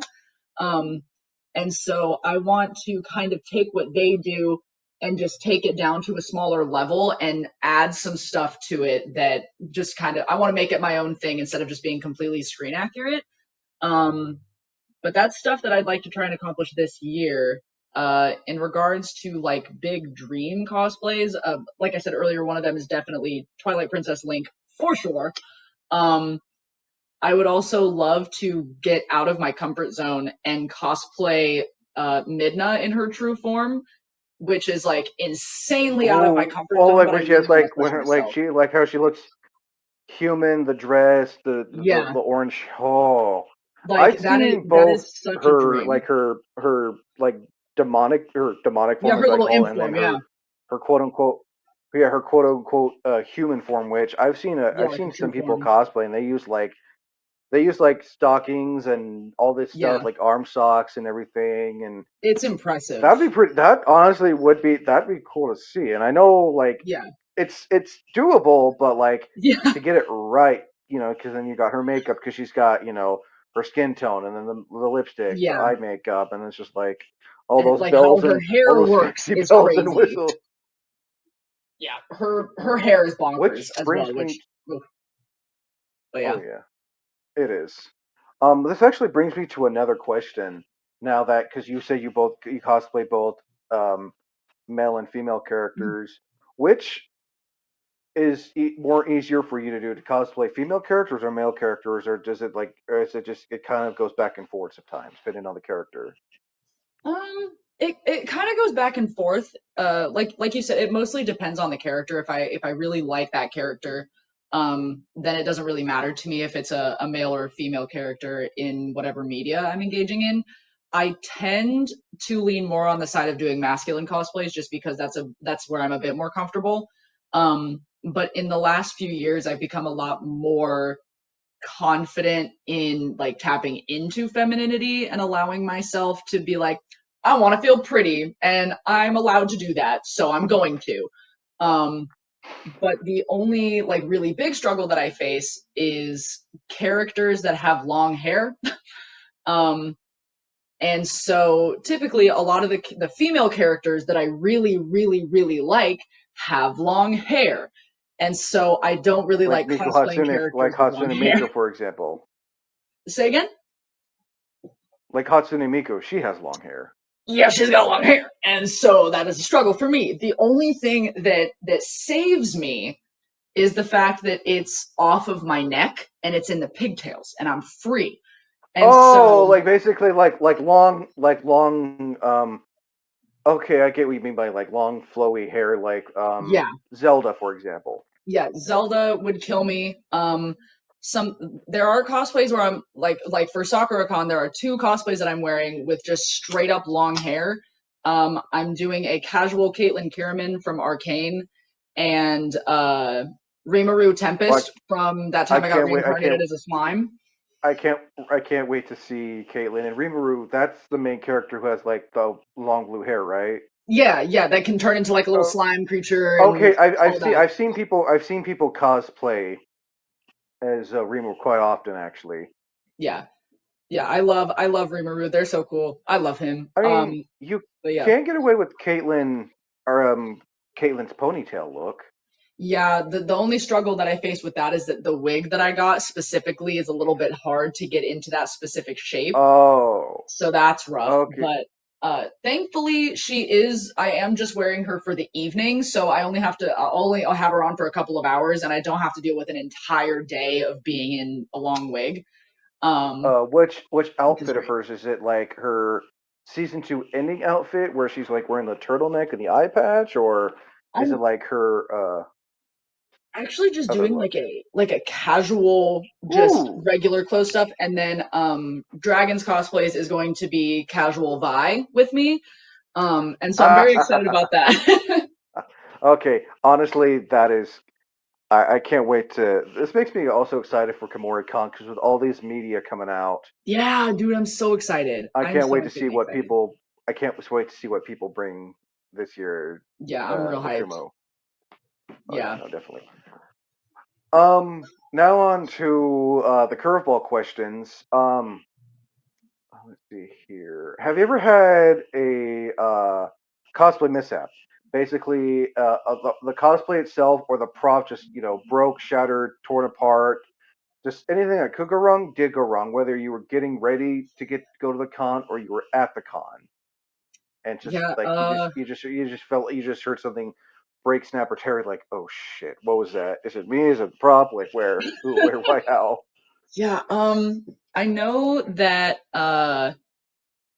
at the second time I ever went to KomoriCon, which was the first time that Koi and Dragons had gone, and we did the lip sync as the Archons. Um, the night before the lip sync, one of the gem attachments on my Zhongli glove just disappeared. Just went completely. I still to this day have no idea where it is, and that's wonderful. Um, I was like, oh, this is great. This is amazing. And then not so much as a mishap, but more of a potential mishap that I was inconvenienced by attempting to avoid.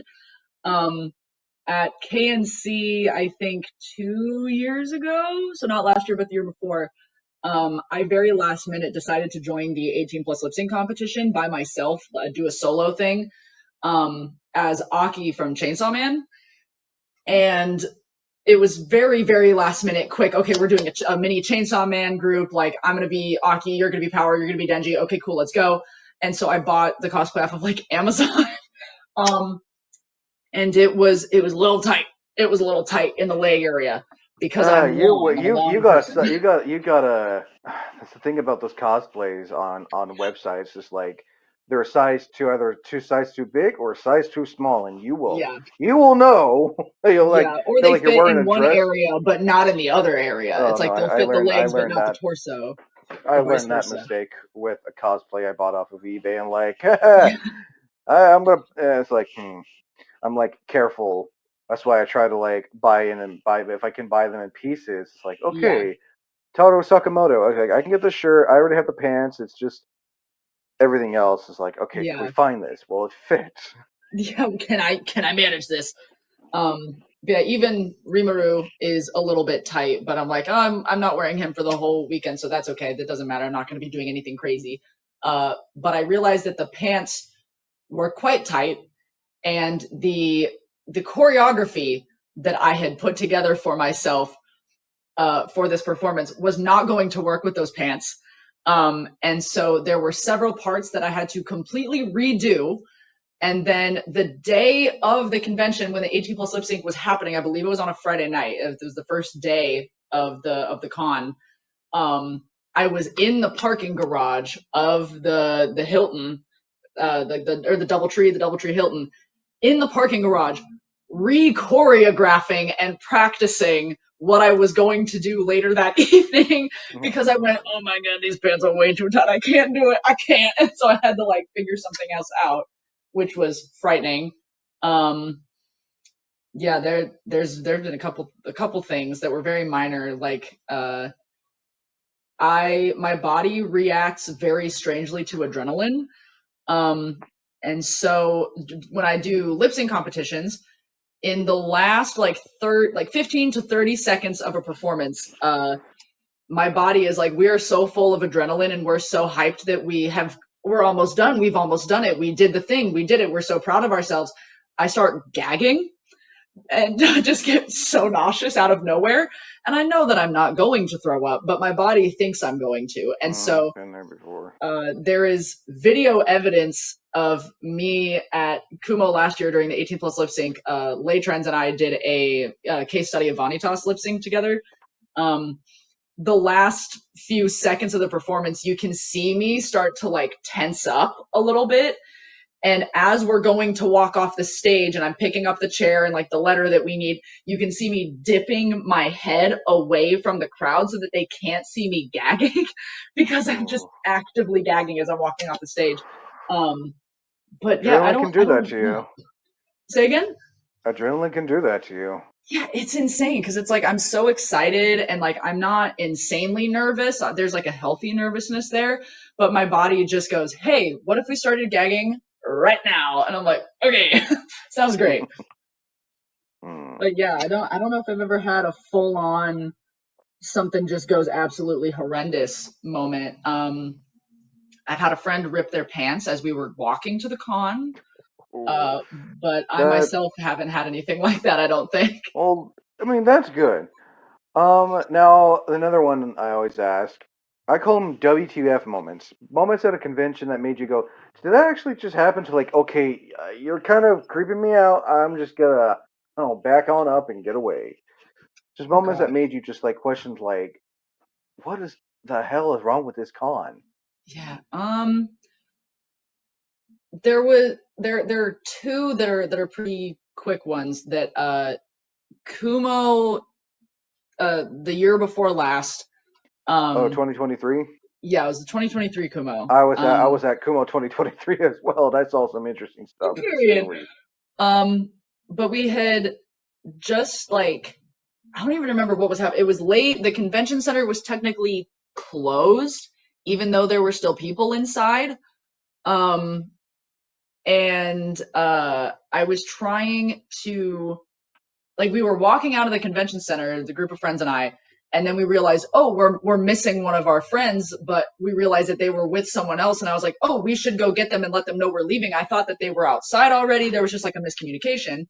And so I tried to go back into the convention center, and this is no fault of KomoriCon itself. This is more an Oregon Convention Center problem.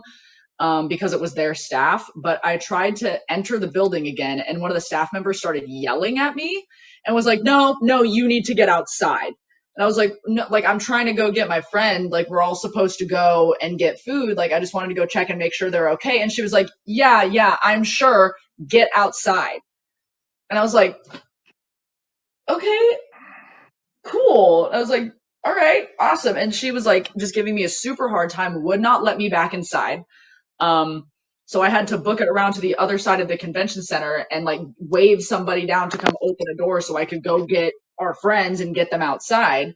It was just super weird, but that was upsetting. And she was like giving me she was like trying to forcefully remove me from the building. It was a whole thing. That sounds like they were new. Yeah, That's the it only was thing I can think of. wild. It's like whether you're con staff, and this is for anyone, whether you're your staff for the convention or staff for the convention center. Yeah, Please don't. Like, I get it. It's a busy day. There's a lot going on, but that doesn't give you the right to be a dick. I'm sorry. yeah, Like, yes, I get it. You're going through a lot. You're stressed. Fly. The staff that was supposed to be the staff and volunteers that were supposed to be there weren't there, so you're having yeah, to do more than you had planned, and then no one knows what the hell's going on. But yeah. again, even even attendees, you shouldn't have to be an asshole to the staff. The staff shouldn't have to be an asshole to attendees. I get it. Everything is crazy. The convention center is always crazy. Stuff doesn't always Yeah. go as planned for everyone, whether it's staff, security, the attendees. But it's like it doesn't give you the right to. And I'm gonna probably bleed this one. It doesn't give you the right to be a fucking asshole, Period. regardless. Period. it's like you were saying, like I get that it's stressful and I understand there's a lot of people that are trying to do all this stuff, but I can't even unfortunately I don't remember the specific things that she said to me, but she was so aggressive. She was so antagonistic. She was just so like about it the whole time that I was like, this could have been a completely different interaction if you had not started it off by immediately yelling at me, stepping in front of me and pointing out of the building like I'm some sort of threat. I was like, I don't like. I just want. Okay, awesome. Um, I'm but glad yeah, that I'm was. glad the other person you encountered was a lot nicer than that lady. Yeah, there were some other. There are a lot of other convention center staff that I've interacted with and asked questions of, like, "Hey, I'm lost. Like, I'm supposed to be in this room and I don't know how to get there." And any other time, I've not had any other negative interactions with con staff or event center staff, which is great, and I'm really thankful for that. Um, the only other like instance of that, I guess, would be when we got like booted out of the convention center at Kumo the same year, I believe, if I'm right. We were in the 18 plus lip sync, and I was there as a watcher. I was just watching my friends do their thing and just watching the performance as a whole because I was in the all ages that year. And they had originally said that we were going to have like a certain amount of time for the event, and apparently things went wonky. There was a miscommunication somewhere. They were like, the convention center's closed, you basically got to get everybody out of here. And so the judges didn't get to perform. They almost didn't let them give the awards to the people who performed and won things. They had to like fight with the people to be like, please, like, can we just give the awards? I heard about that. Yeah, Yeah, you like a lot of people were getting rushed out. It's like yeah, it's the thing. Like when people go, it's the planning, the time scheduling, and like there needs to be yeah, better time scheduling, so stuff like that does not happen. In my experience, I've seen that a lot at quite a few conventions yeah, where people will like they're late to their thing, so they go a little bit like then the people after them are like, well, we have to yeah, cut short now because these people didn't get here on time. And I saw that doing media yeah, at Kumo in 2023. It's like I always got to the interview on time, and then the other people who were doing media, it's like they're late for like they were like yeah. late by like 2 3 minutes, so they couldn't really do their thing. It's They couldn't do rough. the full things. Like you always got to be on time. Set an alarm or set a reminder. Like hey, you have your thing to do like in the next couple minutes, and this But I Yeah, feel like with any convention, things don't always go as planned. I'm sorry, but things yeah. don't always go as planned. Genuinely. And I think it was just like a miscommunication between the event coordinators and like the scheduling coordinators and the convention center staff, because we had fully believed like the people running it and the coordinators for the actual lip sync, and they had thought that there was like, okay, we have from this time to this time, and then they were like, Hmm. surprise, you're actually this time to this time. And so it was Oh a yeah, whole no. thing where it was just miscommunication, and a lot of people were really upset about it, rightfully It's so. either But miscommunication or no communication. yeah, And but I yeah, felt bad for some people. I felt bad for people. There was like, I felt bad for the ones who weren't told at all. It's like, wait, what? Like, yeah, yeah, this like, well, we weren't told. Like, really, you weren't? yeah. Communication. It's not that hard. Yeah, it was crazy because they were actively like doing performances and stuff, and somebody came in near the end to be like, "Hey, you need to get everyone out of here. This needs to stop right now." And they were like, "We're not done. Like we still have another like 20, 30 minutes." And they were like, "No, like you need to be out right now." And they're like, "Can we do the awards, please?" And like it was a whole thing, but thankfully I don't think any of that will be happening again, and I don't believe it happened last year. So, I yay. went. No, I didn't go last year, but if I go this year, hopefully things are. Hopefully, when I go this year, things are smoothly. But we'll see. Yeah, I'm hopeful. I Um, think they tried to move it a bit earlier with the 18 plus lip sync, and so last year was a lot it's smoother, which is great. gonna be so interesting. It's gonna be interesting going to Kumo this year on the day of Halloween. Yeah, I'm so excited about that. I think it's so cool. That's like one of my favorite holidays. So I'm just hoping people. I'm just hoping booth like vendors and artists have like buckets of candy. yes, like please, please, it'd be so Oh cool. man, that'd be nice. Um, now another one before we end this. What's been your favorite convention experience? Like to this day, it is like it's like your happy memory. Like it's like something you always remember because it was like the coolest, best moment ever at a con for Oh you. gosh.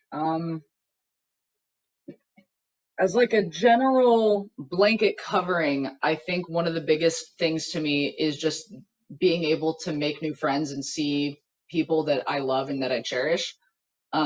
Whether it be like in the lip sync community or just like seeing them at the con in general. I have made a lot of friendships that I am blown away by to this day. There are people that I used to watch on YouTube that I looked up to as a kid. It was like, God, I want to be like them when I get older. And now I'm friends with them and I get to talk to them over, like, I message them casually. I send them silly, goofy stuff and they'll send me messages of things that remind them of me, or we see each other at a con. They're like, oh my God, boo, hello. And I'm like, I used to like idolize you and now we're friends. And that's crazy. Um, and so I guess like the community as a whole, even though obviously in any community that you're in, you're going to find things that are negative. You're going to find people who are Debbie Downers. There's going to be people who I have been a victim of that are just there for the drama and they love to victimize themselves. And there's Mm-hmm. problems wherever you go, no matter what Yeah, community you're in. But that's I'm when you just just really cut them. That's when grateful. you just cut them out of your life. Yep, I've had to do that a couple times in the last few years myself. Sometimes you just But gotta go no contact, and yeah. it's in the long run it's better for you mentally. Yeah, but the community in general is just something that I am ceaselessly impressed and blessed by, and I'm just really thankful for that. But if I were to narrow it down to a very specific memory, that would be Kumo 2023 again. Um, I got to meet Keith Silverstein at Kumo, and he is probably one of my favorite voice actors ever. I am like I'm getting like nervous talking about it because I just love him so much. Um, Oh no, but trust me, I know that feeling when you get to meet us when you get to meet one of your favorite actors. Like on the outside, you're like you're calm, cool, collected, but on the inside, like oh my god, it's you, oh my god, it's you.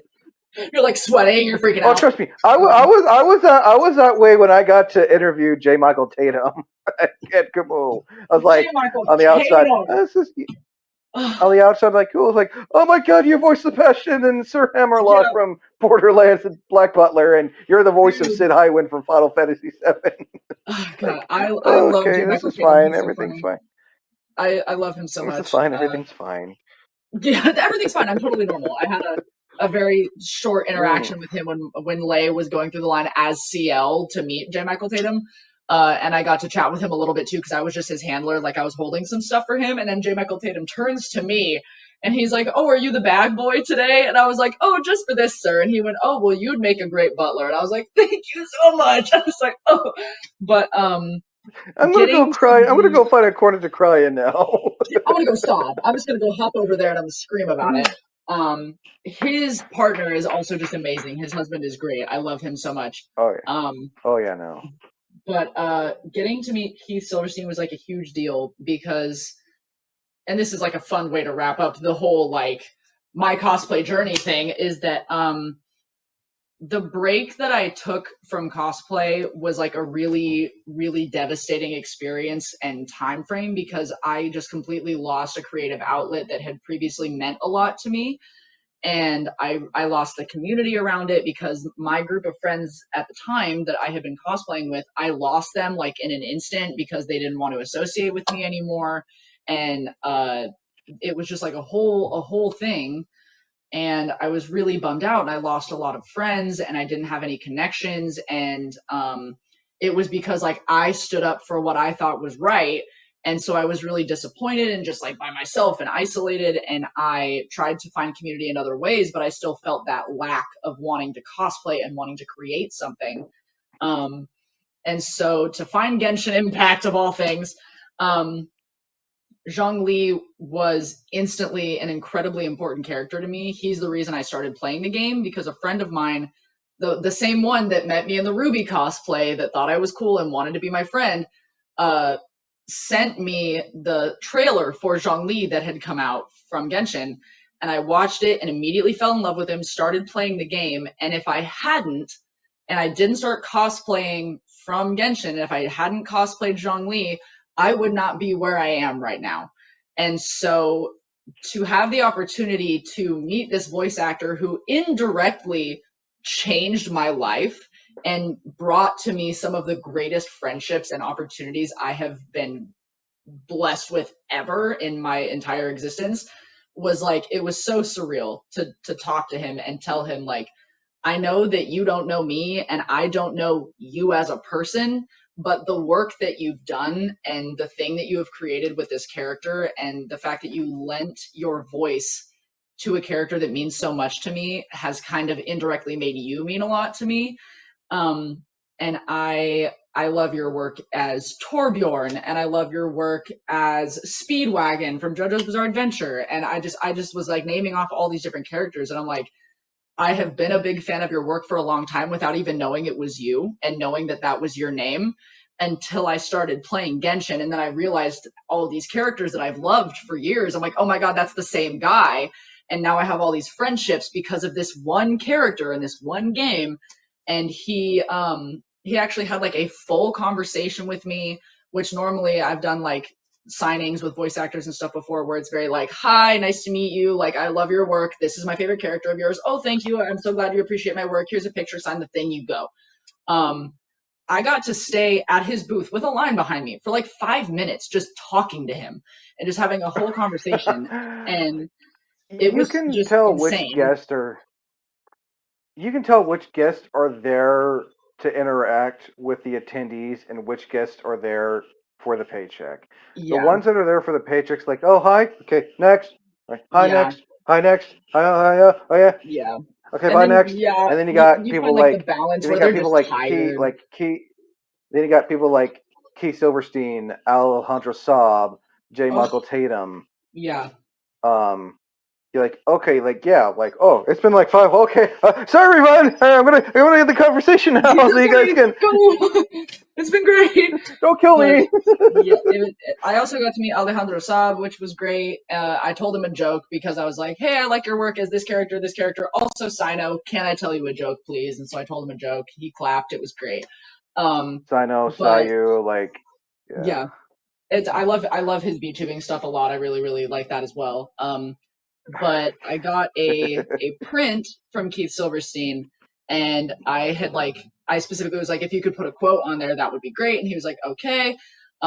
Like who's it for? And I specifically told him like what my name is rather than the name that I go by for cosplay purposes. I was like, this is my name. Like I want my name on this print. And he was like, okay, cool. And he put it on there. And he's like, what quote do you want me to put on there for the Zhongli print? And of course, because I was so starstruck, I couldn't remember a single quote from Zhongli. And so I just told him, "Can you just surprise me?" And he said, "Sure, I'll put a quote on here that really encapsulates how I feel about the conversation we just had." And I was like, "Okay, cool." Because he also told me like if you went to little Keith Silverstein and told him that one day you were going to be standing in front of him and telling him how much his work meant to you, I wouldn't believe you. Like he wouldn't have believed you. That I would have cried, I would have screamed, like that would have been crazy. I wouldn't have been able to believe that I could impact somebody's life the way that I did. You're saying that I did. Um, and so that was just really cool to have that conversation with him. And I also got a picture with him. And as I'm walking away, I look down at the print, and the quote that he surprised me with that he said encapsulated our conversation was my favorite Zhongli quote of all time. And I was like, oh my God, like, okay.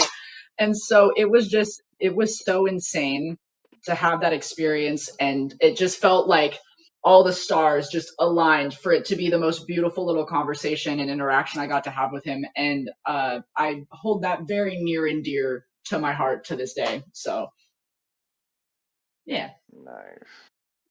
It's moments like that is like what makes you enjoy conventions, and same with the actors. Like, again, You can tell which actors are there to interact with the attendees, have a good Yeah. time. You can tell which actors are there just, like, oh yeah, I got paid here, like, here you go, and Yeah.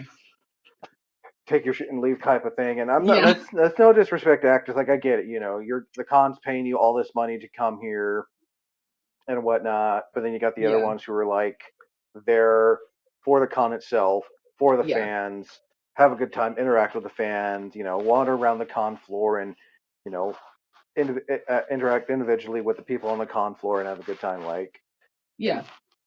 period. um, last question. Anything else you want to add into this before to those who are listening or watching? Like any last minute advice you want to add in just for funsies? Gosh. Something I guess that could apply not just to cosplay, but just like life in general. Surround yourself with good people. Um, and your circle doesn't have to be big.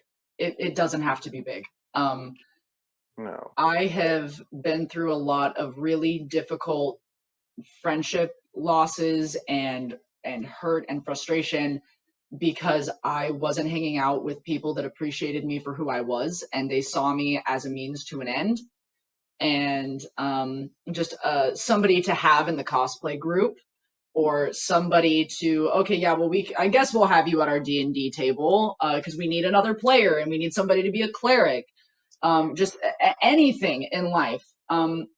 Make sure that you find people who add to your life and don't just drink out of your cup, because it takes the joy and whimsy of existence and companionship and life in general. It just completely removes it from the equation when you have somebody that is just drinking out of your cup all the time and they're not putting anything back in. And making sure that you have good people who love you and that appreciate you and will support you is incredibly important. um and also, like I said before, when it comes to like cosplaying for the first time, bro, just do it. Literally just do it. With anything, if you're uncertain about a goal that you're chasing, just do it. Do the cosplay, take the job offer, play the video game, read the book, just do it. Just start doing something, because starting is the hardest part, honestly. Just Oh starting. So no, just do it. wholeheartedly agree on that. No, I really do. I think that should do it again. Oh yeah, real quick. Where can people find you on social media if they want to stay up to date with your cosplays, Yeah, conventions that you'll be attending? Like if they want to meet you in person, say hi, all that fun stuff. Like yeah. where can people find you on the social medias? For sure. I go by PeachyBoo Cosplay, my handle that is probably on the screen at the moment. On Oh, it is. Instagram, and it's on Instagram and then also on TikTok. I post a little less frequently on TikTok, but I am still on there sharing things, and occasionally I'll post something surprise. Um, and I don't believe I have any other platforms. No, yeah, it's just Instagram and TikTok. I'm more likely to respond to people on Instagram. I absolutely love making friends. I love meeting new people. I love chatting. I love sharing funny images. Like I love a good bit. So if you can keep a bit going, I will be there for hours with the bit. Um, but yeah, I will be. I don't know when this video will be going up. This Um, will be out. This will be out next Saturday. Okay, period. So, hey, if you see this while and you happen to be in the Seattle area, I'm also in the Seattle area right now, and I'm at Yeah. So yeah, SoccerCon. this will come up. This will come up on day 2 of SoccerCon. Period. So, hey, if you're seeing this, I'm there right now. I'm in And I'll be Seattle. sure to send this video to you when it goes up on Saturday. So Word. I'll Okay. probably have midday Saturday when this goes up. But Nice. people will, you can share it, and people will have enough time to watch it on day 3. Yeah.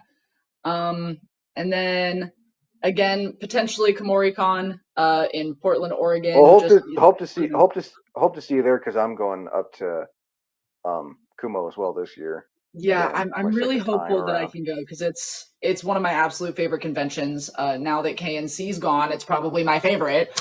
And then I don't know if there's anything else that's going on this year. It's very up in the air. I almost always post something about it on my story if I'm going to a convention, or if you look in my bio, I usually have a thing in there that says next convention and will state wherever I'm going to be going. But yeah, so if you want a really weird, neurodivergent goth cosplay friend, hit me up. Nice. Well, again, Peachy, thank you for coming on. Yeah, thank you for having me. Again, hope again, congratulations on the soon engagement and the soon marriage. Can't Thanks. wait to hear about that.